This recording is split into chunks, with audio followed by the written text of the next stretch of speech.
Welcome to She Counts, the Real Talk podcast for women in accounting. We're your hosts, Nancy McClelland and Questian Telka. And every episode, we're digging into the real experiences, challenges, and unspoken truths of this profession. Because if you felt like you're the only one, you're not, and you shouldn't have to figure it out alone. Special thanks to our sponsors, Forwardly, Ignition, Keeper, and Justine Lackey's Incubator, for helping us bring these conversations to life, enabling us to share out loud what everyone's thinking, but no one's saying. You might have all noticed that we look a little bit different today. We're in person for the first time since we started the podcast. And we have our first guest in person, Nio Carter-Gray. We are at Scaling New Heights. Woo! So it's a conference in Orlando that we're all happy to be at. We've all been speaking here as well. So we wanted to get our first podcast recorded while we were here as well. And today's episode is called Space to Serve Well, the Beauty of Boundaries. We're talking about something so many of us struggle with, how to protect our time without damaging our relationships. Our special guest, Nio Carter-Gray, has a practical, thoughtful approach to setting boundaries that actually strengthen the way we serve. Nio just presented an amazing session on AI here at Scaling New Heights and is going to be speaking at the upcoming Bridging the Gap conference. And on today's topic, she will be speaking about it at the conference. Right? Yes. Setting clear boundaries. That's correct. With that, I am delighted to introduce our dear friend. Nio is an EA who runs her own firm and whose catchphrase is making accounting a little less taxing for small business owners. Very cute. Thank you. She also... It is trademarked. It is. Oh, it's trademarked. Nice. So don't try stealing it. Nice. She's also an incredibly generous educator, and we both have learned so much from her. We love launching every episode with a story. And usually it's Nancy or I that shares this story. But today we're asking Nio to share one of hers. So welcome to She Counts. Thank you for being here for us. Well, thank you for having me, first of all. And we're talking boundaries today. And I know you're asking me to share a story. So I will share one about the 1-star review I just got a couple of weeks ago. A 1-star review? 1-star Google review. How much did your heart sink when you saw that? Oh, the anger in me boiled over. Because it just so happened to be on the day that I was like so tired and I had decided to not go to work. And I was like, I'm going to sleep in. And I rolled over and opened that email and saw you have been given a 1-star review from a client. So needless to say, I popped up because I was angry. I opened up a Google Doc and I proceeded to write a almost 5,000 word response. And just in case this ever happens to you and you want to respond, they give you 4,000 characters. So I was well above the limit. Wait, they give you 4,000 characters. You had 5,000 words? I had about 5,000. Okay. Can I ask you a question? Yes. Have you ever written an email like that and then put it in ChatGPT to make you sound like, a little bit more nicer? Not so pissed? Yes. But my team will tell you I'm really good at writing the aggressively angry emails in such a wonderful professional tone that it makes the other person on the other end receiving the email say, is it me? Did I do something wrong? Oh, that's good. Teach me your ways. Yes. But back to the 1-star review. I don't know if any of you know this, but I purchased a list of clients from another accountant. And so normally when we bring a client on, we have this vetting process to make sure that they are a good fit. And with this purchasing of this list, you kind of just get what you get. Ooh. And so from the onset of the relationship, this client just didn't necessarily follow our protocols. We have a communications policy that goes out with our tax communication. So this was a tax client. And him and his wife both called my office demanding callbacks. We work by appointment only. We've said this several times. And one thing we don't do is I don't answer the phone. So this is the way I set boundaries is you can't call the office and demand to speak to me. You need an appointment. And we tell people this up front so that they aren't angry, because when I'm talking to you, I want to just be able to talk to you and not have any distraction, right? Absolutely. And that was a problem for this particular client. So that's what led to the 1-star review. just his inability to call me up and me respond immediately. We do prefer email communications. We tell clients that too.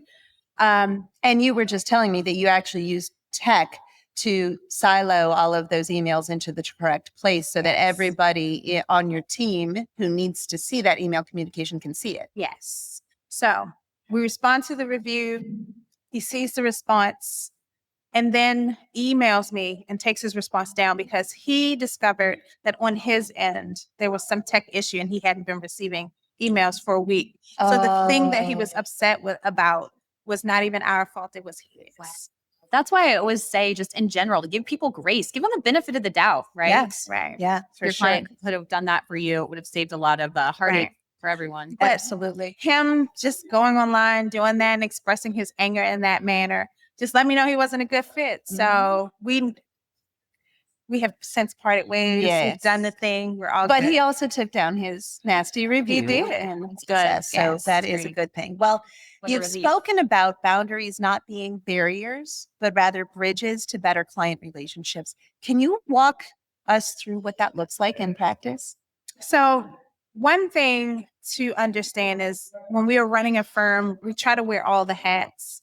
And sometimes things slip through the cracks. When I initially set up my firm, I was doing all the things, trying to set the appointments, trying to have all the client calls. And I realized I was spending so much time on things that clients can do themselves, like schedule an appointment. My availability is on my calendar. They know the days that they're available. So why not allow them to schedule when they can? It doesn't have to be normal business hours. They can roll over and schedule from their phone. So that was one way that kind of started giving me my time back, was taking those little things off of my plate. Then I started looking at, hey, my clients want to talk to me or they want to schedule a call. Do they have to talk to me to schedule that call? Because when I call the doctor's office, the doctor isn't the one on the phone scheduling the call. It's usually the front desk admin or a nurse practitioner or somebody a little lower on the rung, so to say. And so what we did was, and I still to this day, I love my answering service. We use answering service. I don't answer the phone. Oh, really? Use an answering service. And that boundary I express to every single client from when we have our initial potential client calls to every email. You're going to get the answering service if you call. The least fastest way to get on my calendar is say, have her call me back. Yeah. That reminds me Use the Calendly link. That reminds me of Alnisha's talk at Bridging the Gap. I think it was last year, maybe it was the first year, where she was just like, if you email me, it may take me 3-4 months to get back in touch with you. So I just make sure people know email is not, that's one of her ways of setting boundaries. Yeah. She makes sure, she's like, we have lots of ways. It's not you her can get in optimal touch communication. with us. That is not it. Yeah. But that's ours because I like to document the timeline. Right. With I told you this, here it is in the email. Plus, I'm forgetful. Yeah, I'm a woman of a certain age now. My brain ain't working the way it used to. And you want to focus on what your client's real needs are, not doing all these tasks that take a ton of time for you to do that really aren't giving them what it is they're exactly there for, right? Plus, I also want them to be able to communicate exactly what they need. So it's a training tool for them to be able to say, I need this particular thing. Because if you just want to talk, then let's go out for lunch or dinner. But if you really need something, tell me what it is that you need so I can help. Can I ask you, how much pushback do you get from clients when they're onboarding about your boundaries? Is it a matter of, if you're getting them set up and you're clear about it in the very beginning, they are typically fine with it? Or with the exception of the 1-star with the exception of the 1-star people, yes, who are like, bye-bye, move along. So yeah, tell me, how has that been?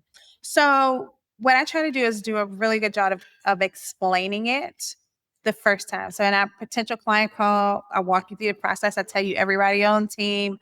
In the follow-up email, it's at the bottom of the email, everything I just said in this call. We have a welcome guide that also reiterates it. Back up. Welcome guide. I love that. Yes. Love that. Okay. So that is a proactive step that people can make to set those boundaries ahead of time. I have one. I do that as well. I call it a client manual. Yes. And when I onboard them, when our first onboarding call, we go through the manual, which is a set of expectations. Is in the engagement letter as well. People don't read. Yes. This is true. So- I said that earlier today. Yeah. I honestly did. So that has worked, but I have such a big personality that people want more of my time. And so there were some disappointed clients this year who were like, "But we wanted to talk to you after you delivered the tax return." And I was like, "You could. That's an additional service, though. You just check the box and pay the fee." Yeah. And so they're like, "Oh, okay." So I'm realizing now I need to do a better job of explaining, like, this is the time you're going to talk to me. From this moment forward, if you want to talk to me more, that is an additional fee. You're like their therapist too. Yeah. Yeah. Sometimes they just want to ask questions, and we do have services that allow them to do that. But newer clients sometimes are just, I don't know, maybe it's because of the relationship they have with somebody else. They are expecting more than what we've Well, outlined that we're giving them. We've So really created this instant gratification economy, right? Yeah. Or culture. And so when they come from someone else, often I'm guessing they're used to getting being able to text on a personal phone and being able to call hours of the day. And if you don't set those boundaries, then you're just going to be burnt out. it's absolutely true. And I say all the time, we're virtual. That doesn't mean we're 24/7. We have business hours. We work Monday through Friday, 10 a.m. to 6 p.m. Eastern Standard Time. Oh, wow. So That's fascinating. I'm not working on Saturday. One thing- and if I am, it's my choice. You don't know that I'm working on Saturday. Yeah, exactly. Yeah, So, I'm not gonna- one thing that I do mention is that they may get emails from me any day on a weekend in the middle of the night. That doesn't mean they have to respond to it in that moment. And the same goes for me when I'm getting their messages. I will respond to it on my time, and that my days of the week and my hours might be weird, but that's when I'm doing it. But I stopped doing that because there is an expectation that if you send an email on a Saturday at 7, if they email you, you're working. They have this impression that you're working. So even though I might be working Saturday noon, I will schedule the email for Monday morning at 10 a.m. Eastern or 10:05.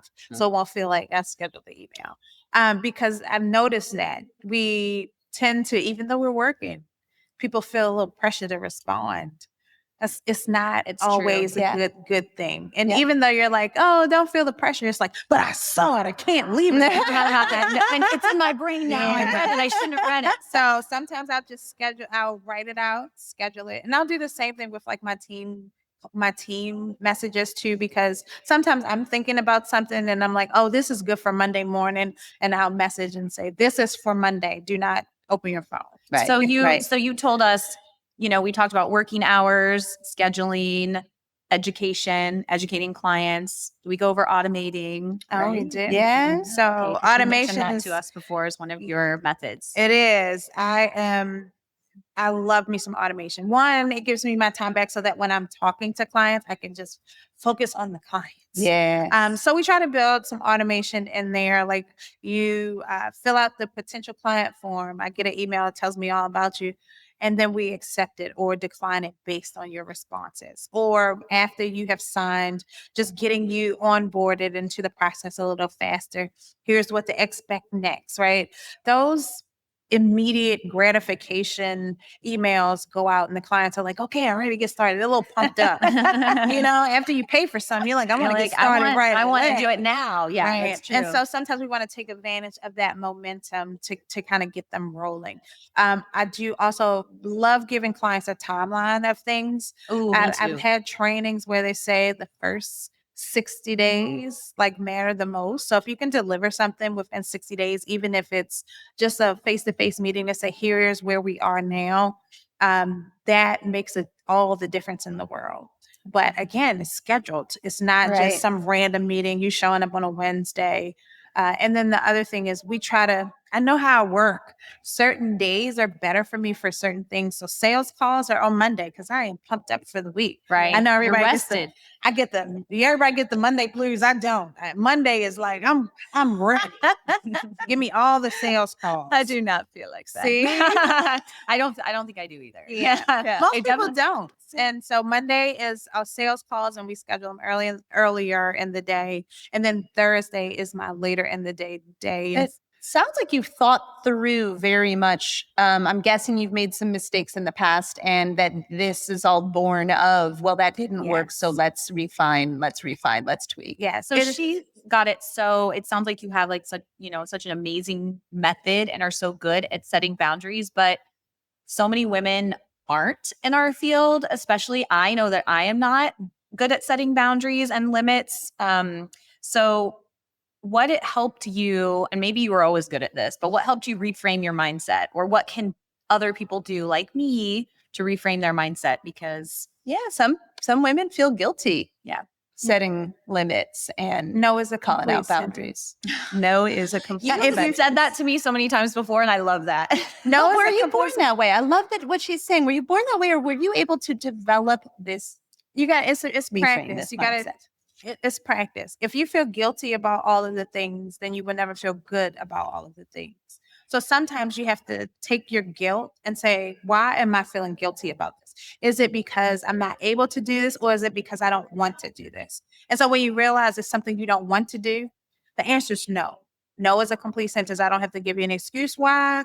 I don't have to explain myself. I don't have to bend over backwards, because then you're looking at who you're doing it for, and you then start that built up resentment. The resentment. And Absolutely. I don't want to resent you. I want to be able to enjoy whatever relationship that we have and enjoy it every time I see you. I don't want to be like, oh, let me avoid this girl. Yeah. There's some particular people around here that walk around with a laptop and want to show off some documents. And you're like, you're chasing me with a computer. So every time I see you, I'm like hiding. I don't want to have to hide because sorry, because we don't have boundaries. I'm just seeing like Naya running back.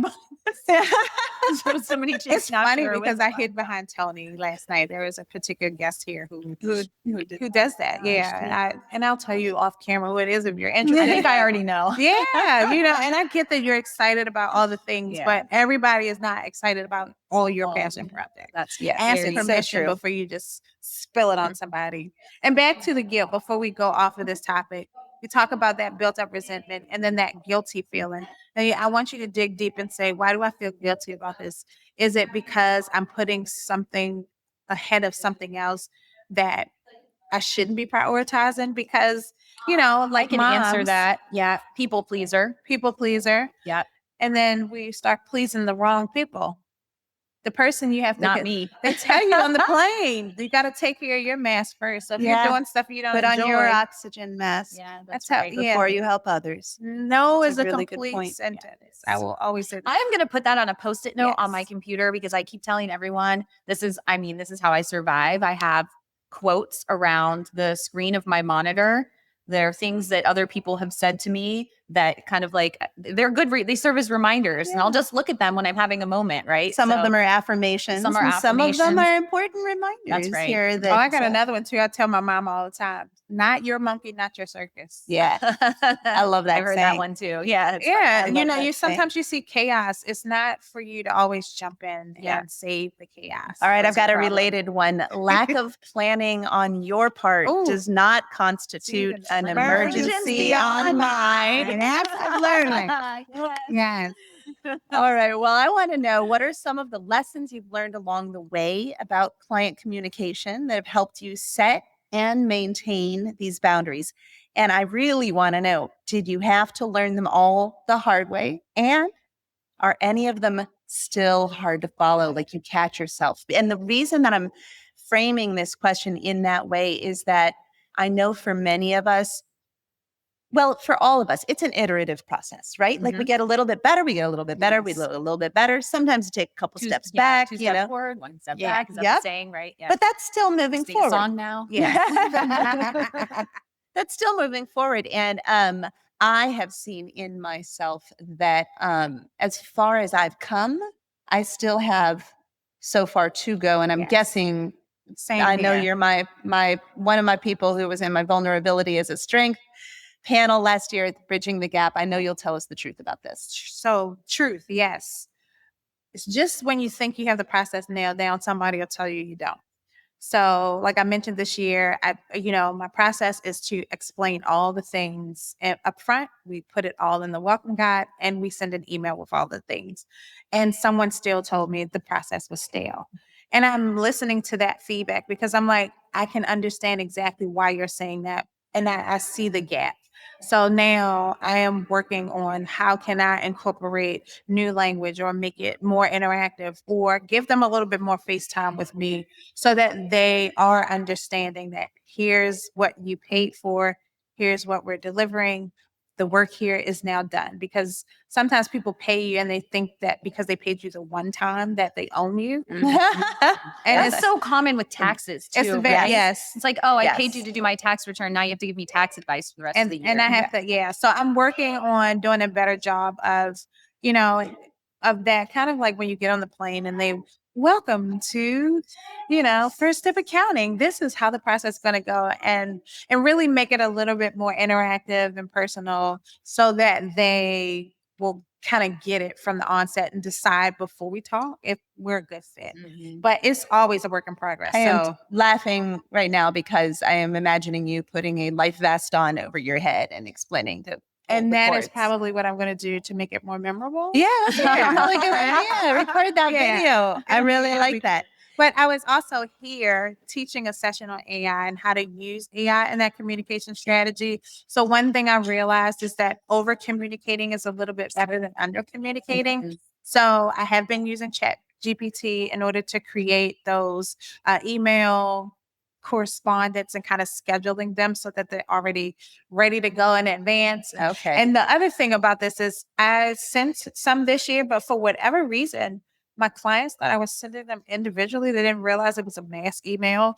So I have to do a better job of saying this is a mass email communication. Oh my gosh. So were they all writing you back? They then? were all Oh writing my me back. gosh. They, Yeah. a few of them were on the list and it was like, here's a reminder. They're like, I've already submitted my docs. And I'm like, this is a mass email reminder. You're on the list to just be reminded. But it was cool because at least I knew you're reading my I get that a lot. I Yeah. actually get that a lot because even my out of office emails sound like I'm talking to you as an individual. And I think I would rather have them mistake it as being personal than I would have them mistake something personal as being mass, right? Yeah. I mean, at least But human I'm going to element. do a better job of saying this is just a reminder email that's going out to everyone. Yeah, to that's share. a very good. Yeah. I like that.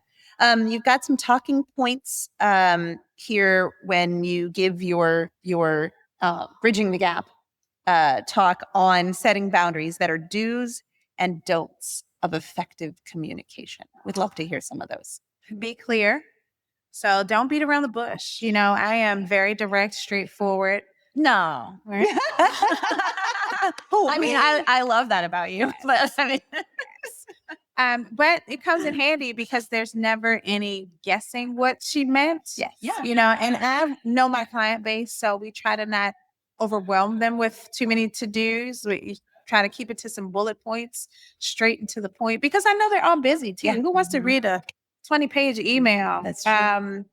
Then being proactive about that communication. So you're going to be away for a week. Tell them, hey, at the end of the month, I'm going away. We're going to try to get all these things to you beforehand, but in case we don't, this is why I'm unresponsive during this week. Yeah, And the proactive one has been really important for me because I do attend at and speak at so many conferences, and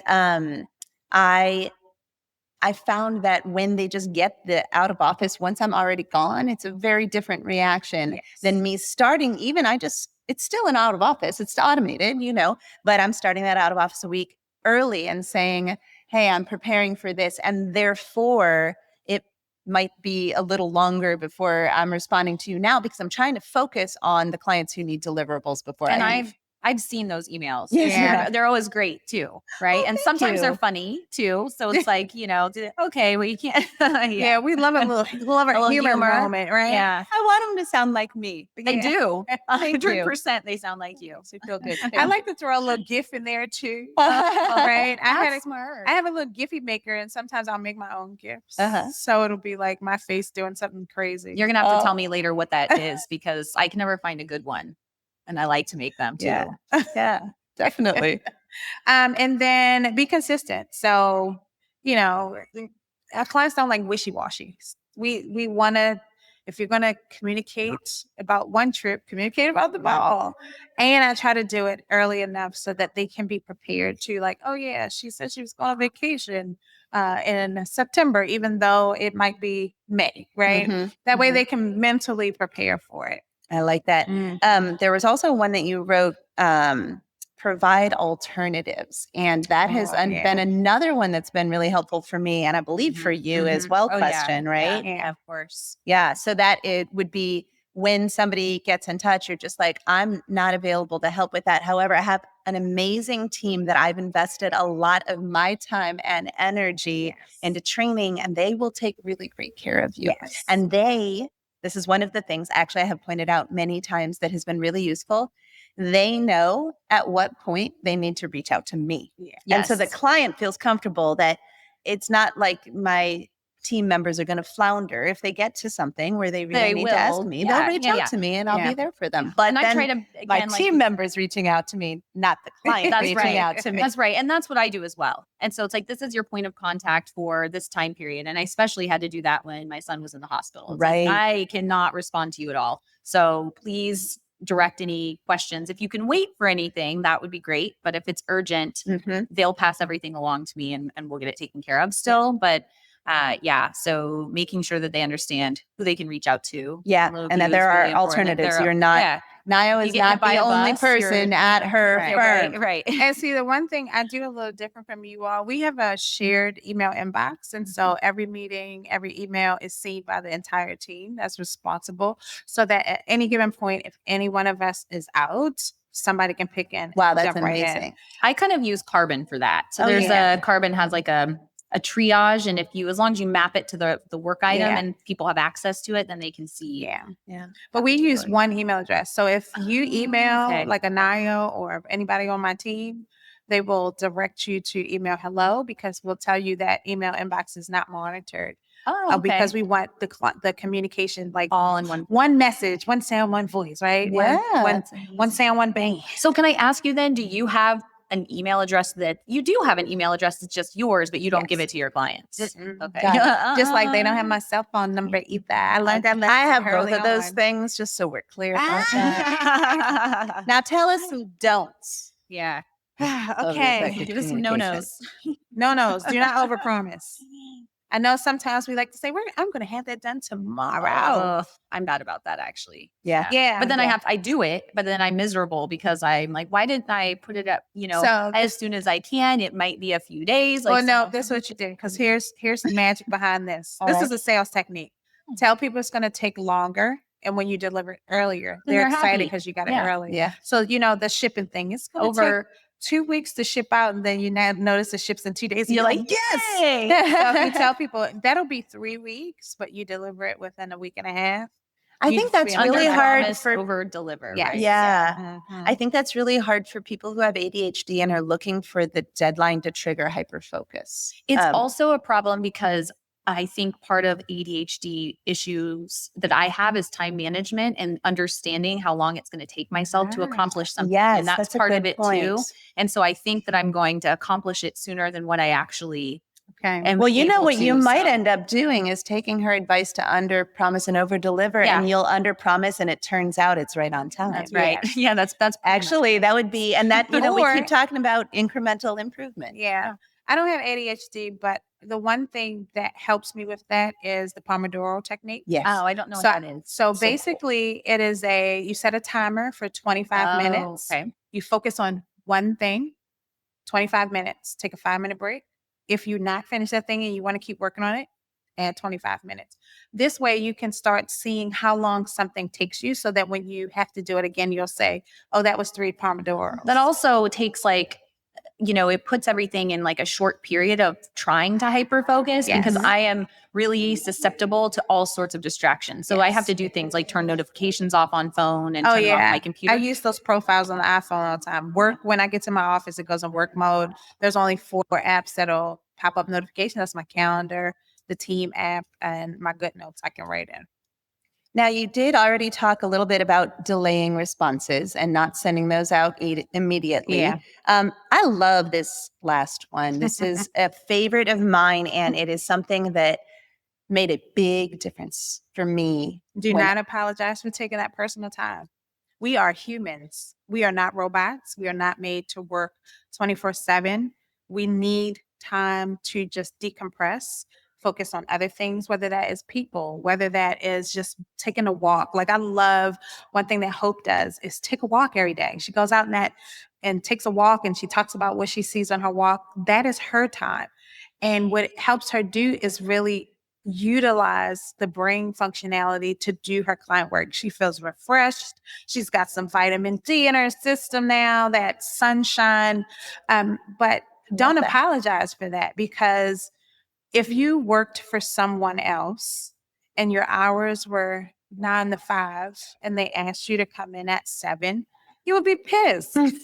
Yeah. Right? Yeah. So you work for yourself, but you don't set up these same rules for yourself. Yeah. The clients don't own you. You're working with them. They are partners. You're their partner. And I think that's such a good reminder, because I am and Nancy knows this and literally said it to me, I think, I don't know, yesterday, 2 days ago, over apologizer for Yes. everything. Oh, like no. as soon Women do that all the time. I You know, I'm gonna- know. I think we need to have an episode about that. We can Oh, absolutely we have it. I say it all the time. Why are you sorry? You say I'm sorry. What are you sorry for? Yeah. And if you can't tell me what you're sorry for, that wasn't the that's right not answer. the right Yes. answer. I want your apologies to be sincere. Oh, I mean, they are. Yeah. No, I mean, I don't want you to.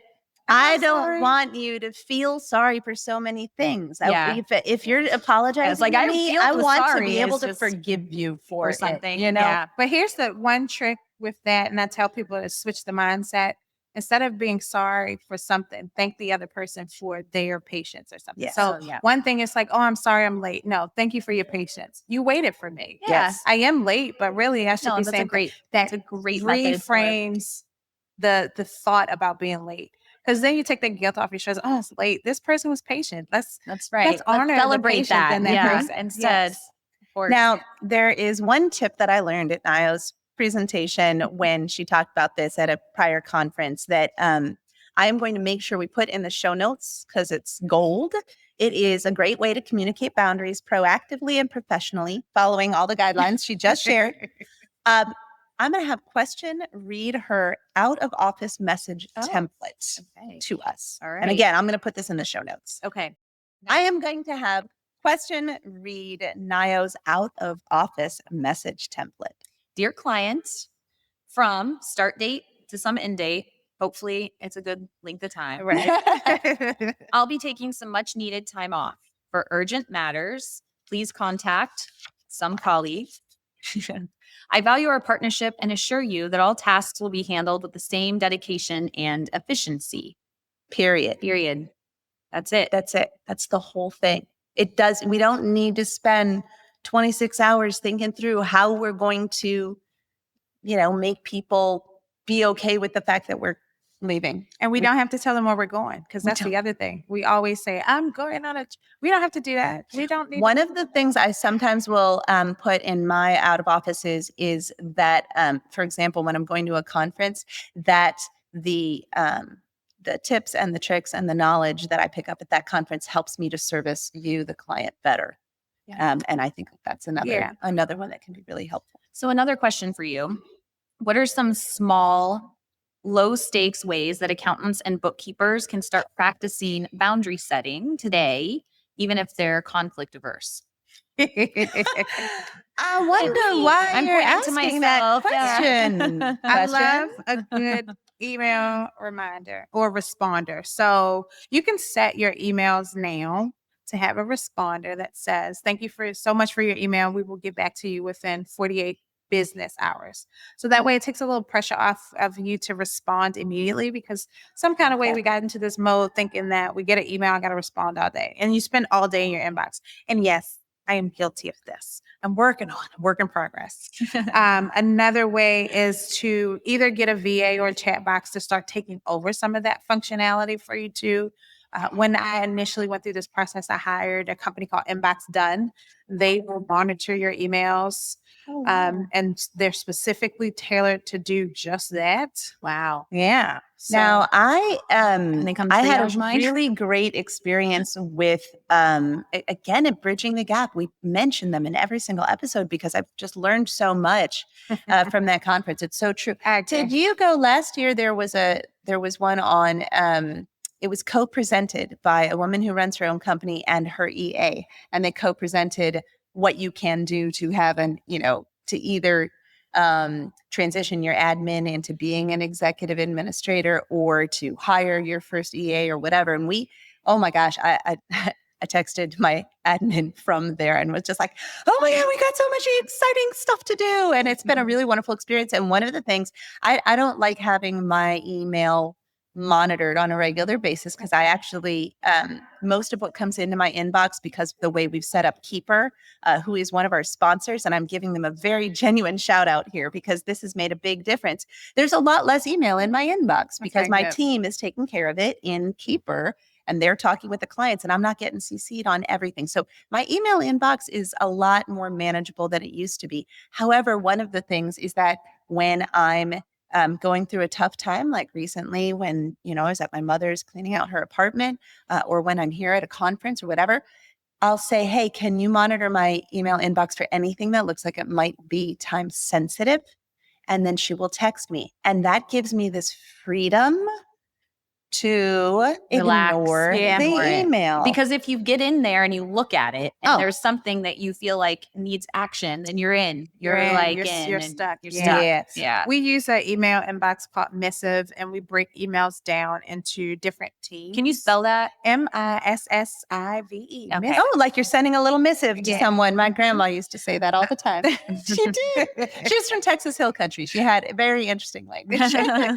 But there's some automations built into there. So it's like if the email contains these words or if it's from this person, I can just automatically funnel it to a different box and that team great. can monitor it. That is fantastic. Yeah. So like receipts are one of those things we get in the email. I don't necessarily need to look at it until we do the bookkeeping. So I have them funneled to a receipt folder. Right. So it's little tips like that kind of take things off of your plate. And does that connect with your CRM? I know because you were talking about how your Carbon emails, and that is your CRM as well as your PM, right? That's how I use it. Yeah. I mean, it's not a typical CRM, but you can keep track of all of your clients and you can kind of use it that way. So how do you handle that? So we use Monday.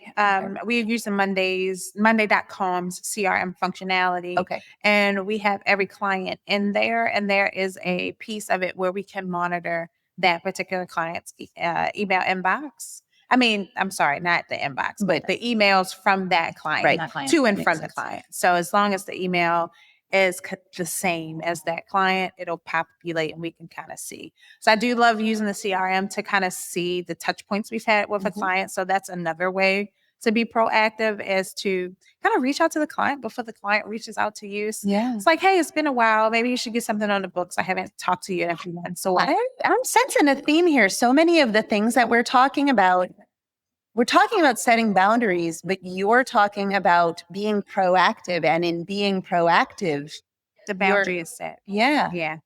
That is fantastic. I guess I never, even though I was in one of these sessions once, I don't think I made that connection about boundaries and proactive communication as being related to each other. But really, our clients, think about your gym membership, right? You are, that. you pay for I have one of those too right now. Yeah, you are hyper focused on it January 1st. By like end of February, you're just paying for it, right? And the only time you really are like, oh, this gym membership is when that annual fee comes out. Because it's not the monthly membership fee. It's that one-time annual fee. You're like, dang, that hurts. Yeah. And that's when you reach out. So if we get to contacting them before the annual fee, like imagine your gym manager saying, hey, just a reminder, your annual fee's coming out. We just want to make sure you are happy with your contract and we would love to get you in for a personal training session. Then that annual fee won't seem so negative. Yes, you're absolutely right. That's fantastic. Yeah. We're especially thankful to our lead sponsor, Forwardly. Not only have they been incredibly supportive, but here at Scaling New Heights, they actually hosted a She Counts meet and greet at their booth. It was amazing. There were so many women who came out to support us, not just women, but men too. Yes. We got a big group picture. It was absolutely wonderful. And one of the things that we got to do while we were there was to ask women, what are topics that you think other women in accounting need to hear about? Because that is what Questian and I want to present. That's right. Nayo, I would love to hear your answer to that question. One thing that's kind of been surfacing for me here lately is really thinking about that emergency response plan. Like, if something happened to me, what do I need to do for the firm? Is it to continue or so the clients will be served? Now, you and I were both in that session with Jennifer Diamonds Yeah. today, and some of the stories that people shared. Yeah. One of the stories that you shared. Yeah. You know, I had a hysterectomy a year and a half ago, so I'm sure that's going to come up as a topic too. Oh, it is. How to I'm deal sure it with is. women issues when you're Yeah. going through your midlife Menopause, crisis. perimenopause, Yes. all the things. All the things. Caring Can I for share the aging fan parents. story? Yeah. So yeah, as we were sitting down getting set up for everything, Nancy said, "I am just so hot. I need a fan." And Nio said, "I got you, girl." And then we said, "Okay, we're gonna have to put that away before we start filming." And I was like, "No, actually, we shouldn't. Like, this is part of why we're doing this. And you know, we're women who are getting older, and we have hormonal shifts, and it impacts so many pieces of our lives. Even when you aren't in perimenopause or menopause, the hormones do as well. So yeah, we definitely. And then we couldn't because it turned out it interfered with the sound. So Yeah. we decided against was it, too but we were ready for it. But we dang really damn were. it, these mics need to understand menopause. I said it have a built-in functionality to say, take out the sound of the fan. Yeah. Nayo, where can we learn more about you and your work? You can follow me on all the socials, Nayo Carter Gray, and that's NayoCarterGray. AY, not like Earl Grey, the tea. That's why I try to remember she is not tea. She's full strength coffee. It'll be in the show notes as well. Hey. Yes, it'll be in the show notes. We will make sure to include those links. Also, would you tell us where you're going to be speaking this year? I will be at Bridging the Gap next. I am attending NAEA's Tax Summit, so I'll be just sitting in the audience. So if you're there, come say hi. We can learn together. And I am also speaking at Intuit Connect. Can you also tell us, you're on the board of a nonprofit organization. Can you please share about that I'm on a few organization? boards now, but I am on the think board. you know which one I'm talking The about. Accounting Cornerstone Foundation. It is a 501c3 organization. We do accept donations. And what this wonderful organization does is send people to their first accounting conference. So if you've never attended an accounting event, such as Scaling New Heights, then you can apply to be one of our recipients. And if you have and you love the community that we're building here, please feel free to make a donation. It is a tax deductible. And I am very excited to say that one of our Ask a CPA members received an ACF scholarship to attend Scaling New Heights, and she gave the ticket that she had bought to Scaling New Heights. She gave it to another one of the Ask a CPA members. And then we have 2 Ask a CPA members who got ACF scholarships to go to Bridging the Gap. And we're so grateful. Thank you so much. Yeah, That was wonderful. that's amazing. I love it, love it, love it. So I want to also give a shout out to Hope Brown, who is sitting here with us, but you guys can't see her. You can't and see she her, is but our she's security here. guard. Hope Brown has been the most amazing friend to us at this conference. She led a tax tour with me in the expo hall for Woodard Plus members. She has been guarding us as people have walked by. She's been taking Because we're pictures. so popular, you know. Everybody wants to talk They to just us. want to say hi. Hi. Want to Hi. give hugs. They're like, oh, they look like they're doing something fun over there. I should come visit. And Hope's been our bodyguard. We really appreciate that. So thank you, Hope. So we just thanked Hope, and we also really need to thank Insightful Accountant for allowing us to use their booth to do our reporting, as you can see here. And they're such a huge part of the conference. It's amazing the work that they do. And They also have award ceremony recognizing bookkeepers and accountants for top pro Top advisors. Question was the top up and coming pro advisor for the year. I was top client accounting services pro advisor last year. I'm on the advisory board. We love the resources that they put out, all of the webinars, and you'll be speaking, I believe, at Future Forward. I this will, year, right? yes. And I don't remember what my title is right now, so sorry. We'll come back to but- that. We'll put it in the show notes. We'll put it in the show notes. That's right. So we'd also like to ask the listeners of the podcast to follow us on our She Counts LinkedIn page and join in on the conversation by sharing your thoughts on the episode. And also, please give us some topic ideas. We want to know as well, what major wins or fails have you had when trying to set boundaries as well? So And before we sign off, I want to leave you with a quote. As you know, we always love to end with a quote by Elaine Welteroth. Now, she's a journalist and she was previously editor-in-chief of Teen Vogue, in case you're wondering who the heck this person is. I love this quote. Don't let anyone make you feel like setting boundaries is a bad thing. You are not difficult. You are not selfish. You are not too much. You are protecting your peace. Clock that too. And if you're too much, somebody can go get less. Right? Go get less. Yeah. Go get less. That's right. So thank you so much, Nayo. We have loved having you here. Thank you I'm for so having me. happy. I love you both. We love you so much. Yes. And thanks to our listeners for joining us on She Counts, the Real Talk podcast for women in accounting. If something in today's episode hit home for you, well, good, because that's exactly why we're doing this. So that you feel seen, heard, and never alone. Remember that you can get CPE credit for listening at earmark.app. Links to that and any other resource will be in the show notes. And please subscribe. And also, please leave us a review, hopefully a good one, because it because it helps other people really find our podcast, and share this with another woman in accounting who you think would enjoy it and needs to hear it. Many thanks again to our amazing guest, Nayo Carter-Gray. We're glad you could join us today. Thank you, my friend. And we'll see everyone in 2 weeks. Thank you.